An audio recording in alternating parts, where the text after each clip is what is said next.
I just had the worst sales call of my entire life last week, and I'm not exaggerating. This closer was so arrogant and so convinced that they were right that he literally hung up the call mid-call because I wouldn't reschedule with him. And here's the crazy part. This lesson is a lesson that every closer needs to hear, because I see this specific mistake happening all the time. Right? So stick around, because I'm going to break down exactly what went wrong on this call, and more importantly, how you can make sure this never happens to your pipeline, because you're literally lighting money on fire when you do this.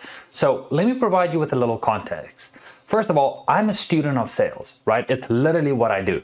So when somebody books a call to pitch me something, a tool or a service or strategy, whatever, I almost always take the call. Especially when people cold email me, I always book calls, right? Why, you might ask? Well, because as a founder, I need to keep my eyes open on anything that can help my business, right? And my team.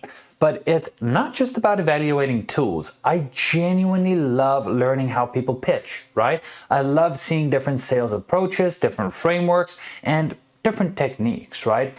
It's basically like a master class every single time. So what did I do? I went ahead and booked this call, right? I'm not going to mention the company's name just because I don't want to do that specifically. But please remember, the time that was allocated for this call was 45 minutes.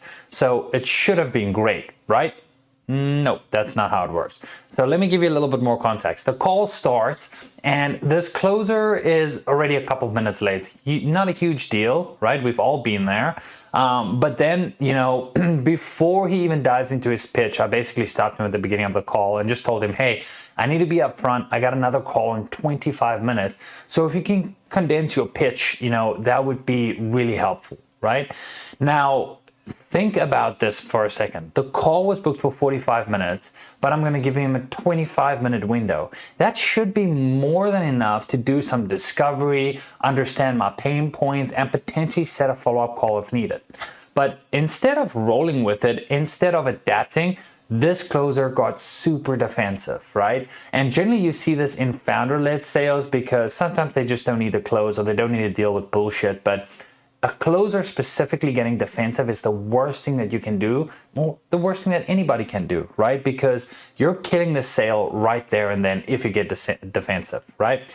He was pretty darn adamant, that we need to reschedule right at the beginning of the call. We need the full 45 minutes. And I told him again, I'm leaving tomorrow for a 3.5-week trip. I cannot reschedule, right? But 25 minutes is plenty of time, right? If we just focus and get to the actual, meat and bones of the pitch.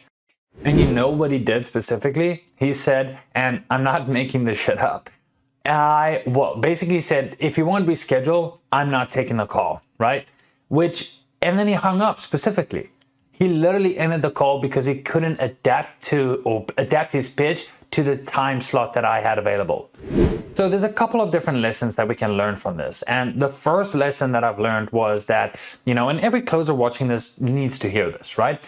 If you cannot deliver your pitch in the time that the prospect has available, you need to condense your pitch. That's it, full stop, no questions about it, right? Your job is not to make the pitch perfect. Your job is to have a conversation with a prospect in the time that they have allocated, right? That's the constraint you're working with. And the best closers that I specifically know of, well, they adapt to the prospect. They don't ask the prospect to adapt to them, right? Let's think about this logically. This closer had a time slot on his calendar, right? And the prospect, who was me in this case, was willing to take the call. And instead of using that time to build something, to gather information, to build rapport, to understand what the prospect actually needs, he threw it away because his ego was too big to compress his pitch, right? Which is a huge, huge, huge issue, right? And here's what he should have done, in my opinion. Accept the 25 minutes and use it strategically. Because in a 25-minute call, you don't need to make the offer, right? You don't need to close that deal. What do you need to do? Well, you could potentially do this, right? Number one, in the first 3 to 4 minutes, build rapport, right? Humanize that call, right? Build a relationship with that person, right? The second step, which can lead you to basically 10 minutes of the call, is ask discovery questions, right? Now, the next part of the call is you can pull out the pain, right? And then the final part of it, you can set the follow-up call at that point in time. Nobody's going to reschedule a call or set a follow-up call if you did not build rapport and pre-frame and pre-sell the next call, basically telling them the value that they're going to receive from booking the next call with you. And if you don't use, like the closer in this instance, you just wanted to reschedule a call right there and there without providing any context, without providing any sort of, without pre-framing or pre-selling the next call, right? He wanted to set the next call right there and then when he had 25 minutes of my time, right? What he should have done is use that 25 minutes to his advantage and build rapport, ask discovery questions, pull out the pain, and set the follow-up call at the end of it. That's it, right? You have everything you need in 25 minutes to set up a second call where you can make the full pitch and ask for the deal, right? But instead, in this case, right, he let his arrogance get in the way and he assumed that 25 minutes wasn't enough. So he decided not to take the call at all. That's a losing move every single time. And this brings me to lesson number 2, which is actually related to lesson number 1. Now, I see closers doing this consistently and it drives me freaking insane. They get on the call with the prospect and early in the conversation, they'll ask something down the lines of, are you the decision maker, right? And if the prospect says, no, I'm not, and they basically, if they say something down the lines of, oh, well, the CEO needs to approve this, and the closers, and I see this all the time, closers will basically say, okay, well, we need to reschedule this call until the decision maker is on the line, and then they end the call. Do you see the pattern here, right?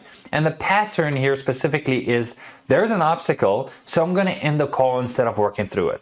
That's not sales, that's giving up, right? And that is not what closers do. And here's the reality. You already have that time slot or that time slot blocked on your calendar, right? You already have the prospect's attention. They're on the call. What are you going to do? Just waste that time that you've set out, right? No, what you should do is use that time to your advantage, right? And if the decision maker is not on that call specifically, guess what? That's fine, right? You're not going to try to close them now in any way. So the best thing you can do is go through the discovery, right? You're trying to understand their pain, their situation, their timeline. So here's what you should be doing instead, right? Step number 1, build rapport. Like I said before, right? Spend 5 to 10 minutes genuinely getting to know this person. Ask about their business, their challenges, their goals. Make it a real and honest conversation, right? Step 2, do discovery. Ask more questions, real questions, not scripted bullshit, right? Get to the root of what is actually keeping them up all night and why they're actually on this call with you, right? Step 3, pull out that pain. Help them articulate basically what their current situation is costing them, right? Make them feel the problem, right? Bring that problem up and dig a little bit deeper into that problem. And step 4, the final step here, book the follow-up, right? At the end of that 25 minutes, say something like, hey, this has been really helpful. I think I can actually help you with the X, Y, and Z problem, right? But I want to make sure that on our next call, your CEO is actually on the call with us. So you don't have to, play phone tag and basically, relay everything that I'm saying here, right? Now, what does your CEO's schedule look like next week so we can set a call right there, right? Now, this is the point where you ask for the decision maker, right? But by the time you ask for that, you've already built a relationship with the person on the call itself. You've already pulled out their pain. And now when they go talk to the CEO, they're going to say something like, hey, I just got off this call with this person. I think they might actually be able to help us, right? And there's potential there. Now it's a warm handoff, right? Now that's how you close deals, especially when you have limited time, right?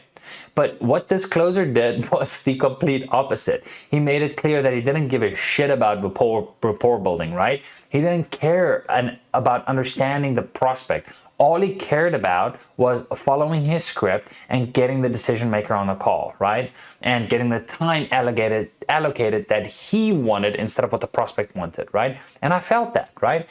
And if that's basically how they treat you on a sales call, I can only imagine what the fulfillment looks like, right?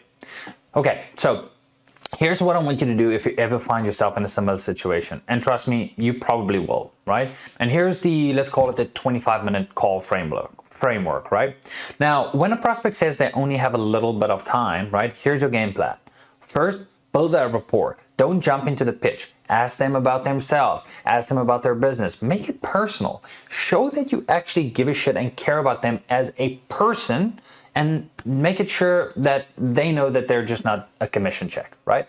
Now, the next part is where you're going to ask discovery questions, right? Things such as, what's your biggest challenge lately, right? And it's hard to personalize these questions because I don't know, your offer, because you're just watching this through a screen, right?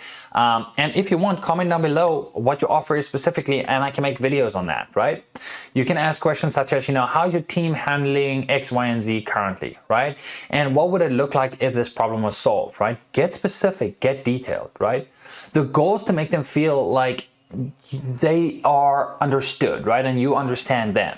Because when a prospect basically feels understood and heard, they're way more likely to move forward with the next call, right? Now, the next part is pain articulation. And here's where you're going to pull out that pain, like I mentioned. And you can say some things like, so it sounds like you're spending about 10 hours a week on the X, Y, and Z problem, right? And from my understanding, it's costing you roughly $5,000 a month in productivity loss, plus the opportunity cost of not having the team focused on growth, right? Would you tend to agree, right? And ask them questions like that specifically, because what you're doing is you're going to help them see the cost of their current situation, and this is crucial, because if they don't feel the pain on the call, they're simply not going to take any action at all, right? Which is important, right? Now, the last part of a call is scheduling a follow-up. And then at the very end of the call, say, look, I think I can genuinely help you with this, but I want to make sure we get the right people in the room. Can we set up a follow-up call next week where we can dive deeper and talk, talk about what a solution might look like? And that's when you ask them for the decision maker, right? But now they want to bring the decision maker because they believe you can actually help them and not waste the decision maker's time, right? That's essentially how you handle a short call, right? Don't view it as a limitation. View it as a strategic step in a longer conversation, and the sales cycle is just going to be another call longer, right? And here's the thing specifically. This approach actually will increase your close rate. Why? Because you're building real relationships instead of trying to force close people and hard close people who don't even know the hell you are, right? The closer in my call could have done this all differently, right? He had 25 minutes, more than enough time. I was interested in the service, but instead he chose arrogance, he chose his script over the prospect, and he lost the deal because I'm for sure not booking a follow-up call with him, right? So here's the one takeaway I want you to take from this. Number one, if a prospect gives you a time constraint, okay, basically don't use that time to reschedule. Work with it, adapt your approach, use the time strategically. And number two, if a prospect is not the decision maker, that's okay. Build rapport with them in any way, because they are the gateway to the decision maker, right? Pull out their pain. And then afterwards, once you build rapport, once you've basically introduced their pain, right, and made them realize what that pain is, then you can ask for the decision maker on the next call, okay? Number three, your ego has no place in sales, okay? The moment you start thinking you're smarter than the process or better than the prospect or too good to compress your pitch, that's when you lose deals. Because the best closers that I personally know, they adapt. They're super humble, and they view every call, regardless of the time constraint, as an opportunity to build a relationship, okay? And this closer specifically, he had an opportunity and he threw it away. Don't be that closer. So I hope this video helped, and I'll see you in the next one. Bye-bye.